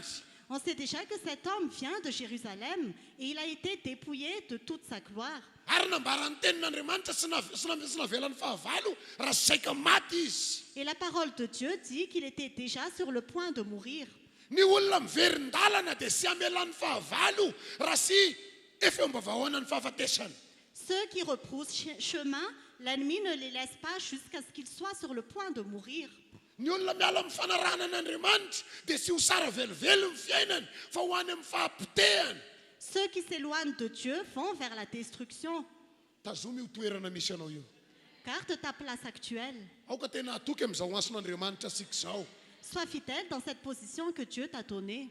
Ny toromarika avy amin'Andriamanitra aza moa dia ny miakatra ny mety amintsika. Ce que Dieu dit, c'est que nous devons monter. Ny mandroso no mety amintsika. Nous devons avancer. Ny manasara ny kalitao ara-panahy no mety amintsika. Nous devons développer un esprit de qualité. Zany hoe raha olona efa sy mahavavaka ianao ankehitriny dia tokony hiverina amin'ny aimbavaka isika. C'est-à-dire que si tu n'arrives plus à prier actuellement, tu dois retourner pour prier. Tokony olona mazoto mamonjy fivoriam-bavaka isika. Tu dois être toujours prêt à assister à des cultes de prière. Satria sy mety ny fiverenan-dalana. Parce que ce n'est pas bien de repousser chemin. Fa ny fandrosoana ny vahaolana. Mais la solution, c'est d'avancer. Hiditra ny sehatra amin'ny fiainanao ane Andriamanitra. Que Dieu agisse dans ta vie. Hitondranao amin'ny fiainana tena izy ane Andriamanitra. Que Dieu te conduise dans une vie meilleure. Hitondranao amin'ny fandresena ane Andriamanitra. Que Dieu te conduise dans la victoire. Raha vonina androso ianao dia hampandresy anao izy. Si tu es prêt à avancer, Dieu te rendra victorieux. Alléluia. Alléluia. Alléluia. Alléluia. Ny fahavalo dia sy amela sika hiaina ohatr'izao hiaina sika izao. L'ennemi ne va pas nous laisser vivre notre vie actuelle. Fa ny hamotika ny fiaina sika amin'ny programany. Mais son plan est de détruire notre vie. Fa Jesosy kosa hitondra sika amin'ny fandresena. Mais Jésus va nous conduire vers la victoire. Raha tena vonina ny androso isika izany. Si nous sommes vraiment prêts à avancer. Alléluia. Alléluia. Apocalypse 2:4 Apocalypse chapitre 4 verset 1. Zao vaky ny teny amin'ny anaran'i Jesosy. Voici ce qui est écrit au nom de Jésus. Rehefa afaka izany dia hitako fa indro nisy varavarana ny votany an-danitra ary ilay feo voalohany izay efa reko dia tahaka ny an'ny trompetra miteny tamiko hoe miakara aty dia asehoko anao ny zavatra sy maintsy ho avy rahatr'izay. Après cela, je regardais et voici, une porte était ouverte dans le ciel. La première fois que j'avais entendu me parler avec la force d'une trompette, dit alors, monte ici et je te ferai voir ce qui doit arriver par la suite. Averiko ny tapany be miakara aty dia asehoko anao izay zavatra sy maintsy ho avy rahatr'izay. Je répète la deuxième partie, monte ici et je te ferai voir ce qui doit arriver par la suite. Sy sitrak'Andriamanitra ny fidinana fa ny fiakarana no sitrany. Ce n'est pas la volonté de Dieu que nous descendons, mais sa volonté c'est que nous montons. Sy azosika kristianina atao ny milasaka amin'ny fanompony fa ny fiakarana no sitrak'Andriamanitra. Nous ne pouvons pas descendre spirituellement, mais Dieu veut que nous montons. Satria ny olona manana etaeta hiakatra amin'ny kalitao misy azy dia io no ahita ny tanan'Andriamanitra miasa. Parce que ceux qui ont la soif d'avoir un esprit de qualité, c'est ceux qui feront Dieu agir. Raha manomboka miakatra isika manana etaetany amin'ny fiakarana hanakatra ny avo efa misy dia ho asehon'Andriamanitra sika ny zavatra iseho rahatr'izay. Si nous avons la soif de monter spirituellement, Dieu va nous montrer ce qui va se passer par la suite. Manomboka hita fiadanana ianao. Tu vas avoir la paix. Manomboka hita fifaliana ianao. Tu vas commencer à avoir la joie. Manomboka hita fandresena ianao. Tu vas voir la victoire. Manomboka handray valim-bavaka ianao. Tes prières seront exaucées. Ny zavatra mahazo ny hafa sy manompo sy azo anao zany. Ce qui arrive aux autres ne t'arriveront pas. Alléluia. Alléluia. Ao anatin'ny fahoriana dia hita fifaliana ianao. Dans les problèmes, tu verras la joie. Ao anatin'ny ady hita fandresena ianao. Dans les combats, tu auras la victoire. Ao anatin'ny olana hita vahaolana ianao. Dans les difficultés, tu auras des solutions. Fa tokana ny tenin'Andriamanitra. Mais voici ce que Dieu dit. Miakara aty dia ho aseho anao ny zavatra ho avy. Monte ici et je te ferai voir ce qui doit arriver par la suite. Aza manaiky ho ampidinin'ny fahavalo ny hery ao anatinao. N'accepte pas que l'ennemi fasse descendre la force qui est en toi. Aza manaiky ho ampidinin'ny zava-misy ny hery ao anatinao. N'accepte pas que les circonstances fassent descendre la force qui est en toi. Manana tanjona mandrakariva hiakatra amin'ny ahavo ara-panahy. et toujours l'objectif de monter de niveau spirituel. Fomba fiadin'ny fahavalo amin'izao vaninandro renasika zao a dia manala ny vavaka ao anatin'ny olona izy. La façon d'agir du diable maintenant, c'est qu'il empêche les gens de prier. Maro nefa sy mahavavaka. Beaucoup de gens n'arrivent plus à prier. Sainao nefa fa ny fahavalo no ambadika izany. Pensent que c'est l'ennemi qui est derrière cela. Maro nefa sy te hino intsony a ny fandresena avy amin'Andriamanitra. Il y a beaucoup de gens qui ne croient plus en la victoire qui vient de Dieu. Sainy fa ny fahavalo no ambadika izany. Pensent que c'est l'ennemi qui est derrière cela. Androany Andriamanitra dia te hampiakatra indray ny kalitao ara-panahintsika. Aujourd'hui, Dieu veut augmenter notre qualité de vie spirituelle. Manana finoana fampandresy ianao. Et la foi que tu seras victorieux. Manana finoana fampandresy ianao. Et la foi que tu seras victorieux. Sy ho raraka amin'ny hoady io zany ianao e.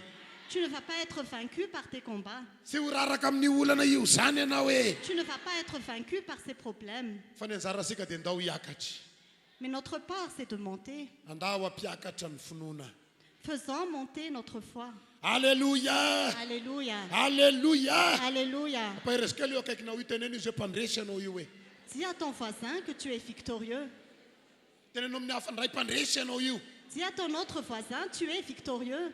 Manana finoana fa zay tenina alefanao zay teny misy hery a ampandresy anao Andriamanitra. Et la fois que cette parole a une puissance, Dieu va te rendre victorieux. Alléluia. Alléluia. Hiditra amin'ny tapany fahatelo isika ny tapany fahatelo dia izao. Nous entrons maintenant dans la troisième partie. La troisième partie, c'est ceci. Luka toko fahafolo manomboka amin'ny andininy faraika amin'ny telopolo no vakiko dia ho faranako amin'ny fahafito amin'ny telopolo. Nous allons lire Luc chapitre 10, verset 31 jusqu'au verset 37. Ary nisy mpisorona anankiray nidina tamin'izany lalana izany.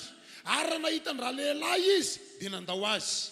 Ary toy izany koa ny levita anankiray izay tonga teo dia nahita azy nefa nandalo koa. Fa nisy kosa samaritana anankiray nandeha tamin'ny nalehany ka tonga teo aminy ary noho nahita azy dia honena. Dia nanantona izy ka nofeheziny ny feriny sady nasiany diloilo sy divay dia nampitaingeniny tamin'ny borikiny izy ka nentiny ho any amin'ny tranom-bahiny dia nisabony. Ary noho ny ampisony iny dia naka dia nariroa izy ka nomeny ny tompon'ny tranom-bahiny sady nanao taminy hoe saboy izy ary nahoatrinona no laninao mihoatra no ireto dia honera koa rehefa miverinao. Iza moa amin'izy telo lahy no ataonao ho naman'ilay azony ziolahy ary hoy izy ilay niantra azy dia hoy Jesosy taminy mandeha ihany ianao ka mba manova toy izany koa. Un prêtre qui par hasard descendait par le même chemin vit cet homme et passa à distance. De même aussi, un lévite arriva à cet endroit, il le vit et passa à distance. Mais un samaritain qui voyageait arriva près de lui et fut rempli de compassion lorsqu'il le vit. Il s'approcha et banda ses plaies en y versant de l'huile et du vin. Puis il le mit sur sa propre monture, le conduisit dans une auberge et prit soin de lui. Le lendemain, il sortit 2 pièces d'argent, les donna à l'aubergiste et dit « Prends soin de lui, et ce que tu dépenseras en plus, je te le rendrai à mon retour. » Lequel de ces 3 te semble avoir été le prochain de celui qui était tombé au milieu des brigands? C'est celui qui a agi avec bonté envers lui, répondit le professeur de la loi. Jésus lui dit donc, va agir de la même manière, toi aussi.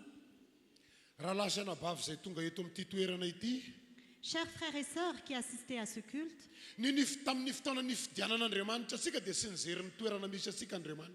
quand Dieu nous a choisis, il n'a pas regardé notre position. Mais quand nous sommes arrivés à la position où il nous a placés, il nous place dans une meilleure position. Dans cette histoire, il y a plusieurs sortes de personnes.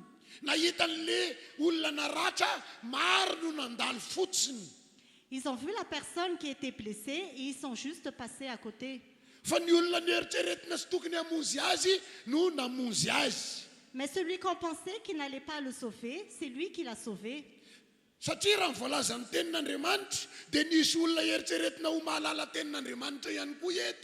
Parce que si on lit cette parole, il y a des personnes qu'on pensait connaître la volonté de Dieu.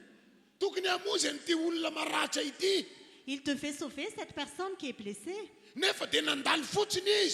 Mais ils sont juste passés à côté.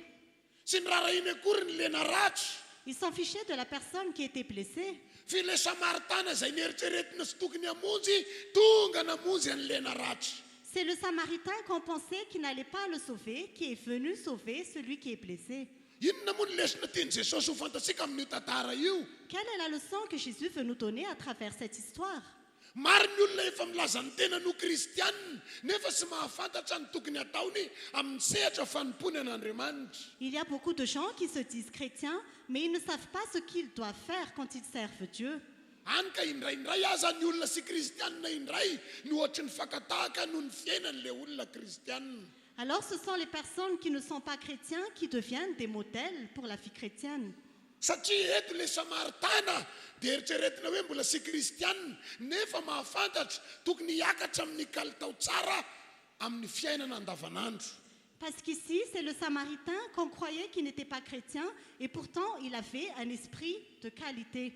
Nosoratana ity tantara ity mba isaina sika kristianina toe-po manao ahoana ny ainanao amin'izao vaninandro faran'izao. Cette histoire est écrite pour que nous nous posons la question, nous qui sommes chrétiens, quel état de cœur nous avons dans l'époque actuelle? Tena olona ho tsara mifanompona ve isika? Est-ce que nous servons vraiment Dieu? Tena olona manana tanjona no any an-danitra ve isika? Est-ce que nous avons vraiment l'objectif d'aller au ciel? Satria ny teny tery am-boalohany no namalin'ilay lehilahin' Jesosy dia ny hoe tiava ny namanao tahaka ny tenanao. Parce que la réponse que l'homme de Dieu a donnée au début, c'est que aime ton prochain comme toi-même. Eto anefa ny mpisorona sy ny levita izay eritreretina ho manana an'izany teny izany tsy nahay mity akory Et an'ilay pourtant, naratsy. ici, le sacrificateur et le lévite qui devaient faire cela, ils ne l'ont pas pratiqué. Aoka tena olona araka ny sitrapon'Andriamanitra isika. Soyons vraiment des gens qui sont selon la volonté de Dieu. Satria efa vaninandro farany izao hanavaka ny olona Andriamanitra. Parce que nous vivons dans les derniers jours et Dieu va distinguer son peuple. Hanavaka ny olona tena manompo Andriamanitra. Dieu va distinguer ceux qui servent vraiment. Hiaro ny olona Andriamanitra. Dieu va protéger son peuple. Hanisy feferovana ny olona Andriamanitra. Dieu va protéger tout son peuple. Anontany io ny tenanao raha tenan'i Jesosy marina ianao. Demande-toi si tu appartiens vraiment à Jésus. Anontany io ny tenanao raha olona araka ny sitrapon'Andriamanitra marina ianao. Demande-toi si tu es vraiment selon la volonté de Dieu. Alléluia. Alléluia. Rehefa nandalo le Samaritana dia nanome ohatra tsara an'ireo olona izay nandalo fotsiny. Quand le Samaritain est passé, il a donné un bon exemple par rapport à ceux qui étaient juste passés à côté. Noho izany aoka haka lesona isika amin'ny zavatra hitan'ny masosika ka hitazona ny fahasarana amin'ny mahazanak'Andriamanitra sika. Alors prenons des leçons sur ce que nos yeux voient et manifestons notre fait que nous sommes enfants de Dieu. Rehefa mahita ireny zavatra miseho amin'izao vaninandro farany ireny mandraisa lesona mba hitondra sika ho any amin'ny fiainana tena izy. Quand nous voyons les choses qui se passent actuellement, prenons des leçons pour que nous nous conduisons vers la vraie vie. Satria nataon'Andriamanitra mahita ny masosika nataony mandreny sofitsika amin'ny zavatra miseho rehetra. Parce que Dieu a fait que nos yeux voient et que nos oreilles entendent par rapport à tout ce qu'il y a autour de nous. Aza manao tahaka ny olona sasany misy kera fotsiny fa aoka tena ho mpandray lesona satria ho any an-danitra isika. Ne faites pas comme les autres personnes qui critiquent tout simplement, mais prenons vraiment des leçons parce que nous allons au ciel. Satria Andriamanitra te hitondra sika amin'ny fiainana mandrakizay. Parce que Dieu veut nous conduire vers la vie éternelle. Satria Andriamanitra te hitondra sika amin'ny fiainana tena izy. Parce que Dieu veut nous conduire vers la vraie vie. Araka ny voalazany Apokalipsy teo efa manomboka pahitainanao sahady hampiainanao sahady ilay fiainan-danitra raha mahakatony tenin'Andriamanitra ianao. Et ce qui est écrit dans l'Apocalypse, c'est que tu vis déjà la vie qui est dans le ciel si tu obéis à la volonté de Dieu. Alléluia. Alléluia. Inona raha ny tokony hatao mba hahatonga ny kalitaontsika kalitao ara-panahy ho tsara izany? Alors qu'est-ce que nous devons faire pour avoir un esprit de qualité? Satria araka ny nambarako teo ny olona manana kalitao sara ara-panahy ihany no afaka andova ny fiainana mandrakizay. Parce que, comme je l'ai dit tout à l'heure, ceux qui ont un esprit de qualité hériteront la vie éternelle. Jakoba toko voalohany eny andininy faharoa amby roapolo. Jacques chapitre 1 verset 22. Jakoba toko voalohany ny andininy faharoa amby roapolo. Jacques chapitre 1, verset 22. Zao mivaky ny teny amin'ny anaran'i Jesosy. Fa aoka ho mpakatony ny teny anareo fa aza ampiainy fotsiny ihany ka mamitaka ny tenanareo. Mettez en pratique la parole et ne vous contentez pas de l'écouter en vous trompant vous-même par de faux raisonnements. Marina ny tenin'Andriamanitra. La parole de Dieu est vraie. Aoka tena ho mpakatony teny isika. Mettons en pratique la parole. Sy ho mpiainy fotsiny ihany Ne nous contentons pas de l'écouter, ka lasa mamitaka ny tenatsika. car nous nous trompons nous-mêmes par de faux raisonnements. Satria ny olona mpiainy fotsiny ihany dia sy azo antoka ny fidirany amin'ny fanjakan'Andriamanitra. Parce que ceux qui écoutent seulement, ce n'est pas assuré qu'ils aient dans la vie éternelle. Sy azo antoka ny fanavahan'Andriamanitra amin'ny andro sarotra. Ce n'est pas assuré que Dieu va les distinguer dans les temps difficiles. Raha mpiainy fotsiny ihany isika dia mety azo isika ihany ny mahazo ny zetilizy. Si nous écoutons tout simplement, ce qui arrive aux païens peut aussi nous arriver. Raha mpiainy fotsiny ihany isika dia sy misy manavaka asika amin'ny olona tsy manompo. Si nous nous contentons d'écouter, rien ne nous distingue de ceux qui ne servent pas Dieu. Fa tokony ho mpakatony teny isika. Mais nous devons mettre en pratique la parole. Arovo ny tenanao mba olo marina eo amin'ny fanatrehan'Andriamanitra. Protège-toi toi-même pour que tu sois juste devant la présence de Dieu. Arovo ny tenasika mba tena ho vavolombelony Kristy ilay tompo itsika. Protégeons notre corps pour que nous soyons vraiment un témoin de Jésus. Andriamanitra no miteny aza manaiky resy ny ratsy. Dieu a dit, ne te laisse pas vaincre par le mal, Fa ny ratsy reseo amin'ny soa. mais sois vainqueur du mal par le bien. Alléluia. Alléluia. Mety hitonanao ny olona sy mivavaka hanatanteraka zavatra rasy hanavotam-piainana aza manao zany ianao. Peut-être que les autres personnes vont t'influencer pour que tu fasses quelque chose de mal, mais ne le fais pas. Ankatoavy ny tenin'Andriamanitra raha lasana bavy. Mets en pratique la parole de Dieu, chers frères et sœurs. Fa io ny lakile ahatonga asika ho voaro amin'ny zava-doza sy ny zava-rasy rehetra. Parce que c'est la clé pour qu'on soit protégé contre tous les dangers. Ampianaro akatony tenin'Andriamanitra ny ao amin'ny tokantrano misy anao. Applique la parole de Dieu dans ta maison. Ambara ho aminy ny fahamarinana ara-baiboly. Parle-leur de la vérité biblique Mba hatonga azy ho voaro amin'ny andro ratsy. pour qu'ils soient protégés dans les temps difficiles, Hatonga azy ho voaro amin'ny loza. pour qu'ils soient protégés des dangers. Satria efa ny rasy zao iainasika zao. Parce que nous vivons des temps difficiles. Aoka tena olona mpakatony tenin'Andriamanitra isika. Mettons vraiment en pratique la parole de Dieu. Alléluia. Alléluia. Alléluia. Alléluia. Ny faharoa tokony atao dia izao. Ce que nous devons aussi faire, c'est ceci. Isaia toko faefapolo any andininy fa raika amby telopolo. Ésaïe chapitre 40, verset 31. Isaia toko faefapolo any andininy fa raika amby telopolo. Ésaïe chapitre 40, verset 31. Fa izay miandry an'i Jehova dia mandroso hery kosa. Elatra no hiakarany tahaka ny voromahery, hiazakazaka izy nefa sy ho sasatra, andeha izy nefa tsy ho reraka.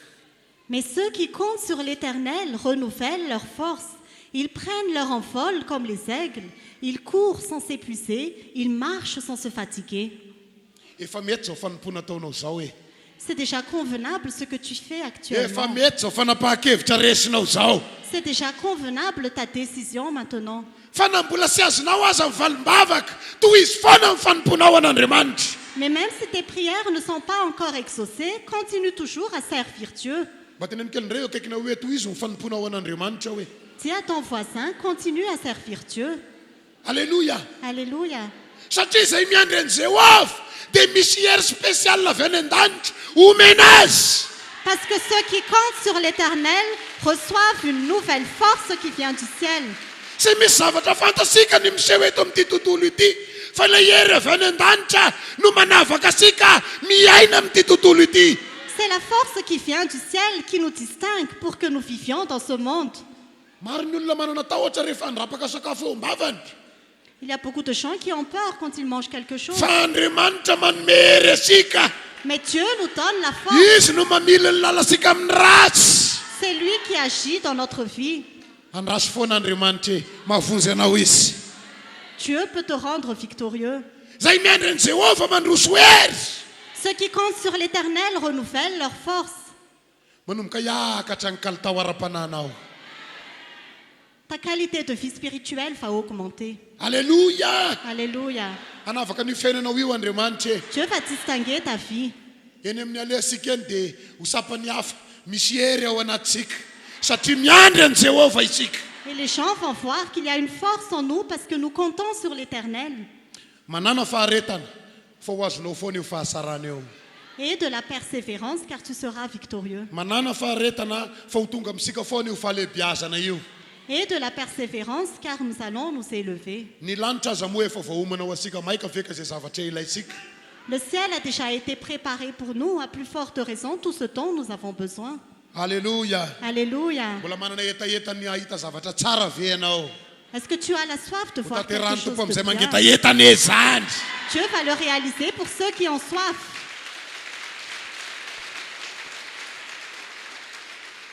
Fatelo farany dia zao Jakoba toko faefatra andininy fafito. Troisièmement, nous allons voir Jacques chapitre 4 verset 7. Tenin'Andriamanitra efa diso isika loatra. C'est une parole de Dieu que nous connaissons très bien. Koa dia manekehyan'Andriamanitra ianareo ary manoherany devoly dia aninona izy? Aninona izy? Soumettez-vous donc à Dieu, mais résistez au diable, et il fuira loin de vous. Sady manaiky an'Andriamanitra no miady amin'ny fahavalo. Ceux qui se battent contre l'ennemi, Alléluia. Mila manohatra ny herin'ny fahavalo isika. nous devons résister à notre ennemi. Amin'ny alalan'inona no entina manohatra azy? Amin'ny herin'Andriamanitra. À travers quoi nous allons résister? À travers la puissance de Dieu. Aoka tena olombavaka. Que tu sois quelqu'un qui prie toujours. Aza atao fahazarana fotsiny ny fivavahana. Que ta prière ne soit pas une routine, tout simplement. Fa ataovy tena rano mikoriana ao anatsika. Mais que cela soit vraiment notre vie intérieure. Ataovy tena rano mikoriana ao anatsika. Que ce soit vraiment le sang qui coule en nous. Ataovy tena sakafo mahavoky atsika. Que ce soit vraiment la nourriture pour nous. Satria io no hery ho entsika manohatra ny herin'ny fahavalo. Parce que c'est la puissance pour résister au diable.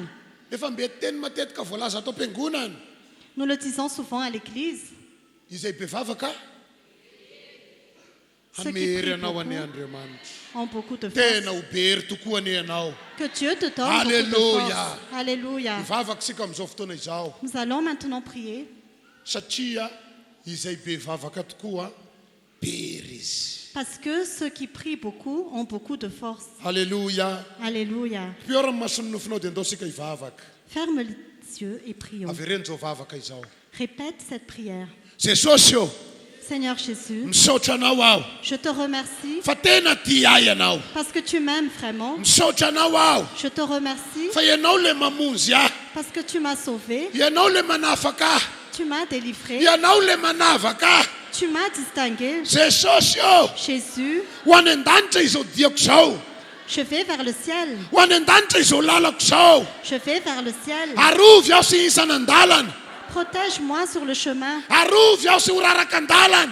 Protège-moi sur le chemin. Jesosy io, Jésus, anavaka ny manompy sy ny tsy manompy ianao. tu vas distinguer ceux qui servent. et ceux Isan'ny qui ne olona servent miavaka pas. aho.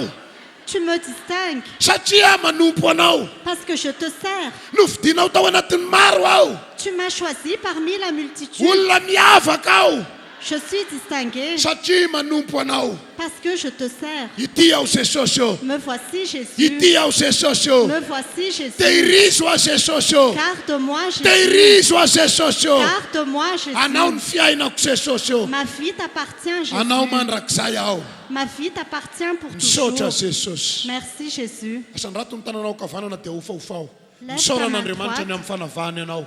Remercie Dieu parce qu'il te Ambarao amin'ny vavanao distingue. fa ianao dia olona hafa mihitsy.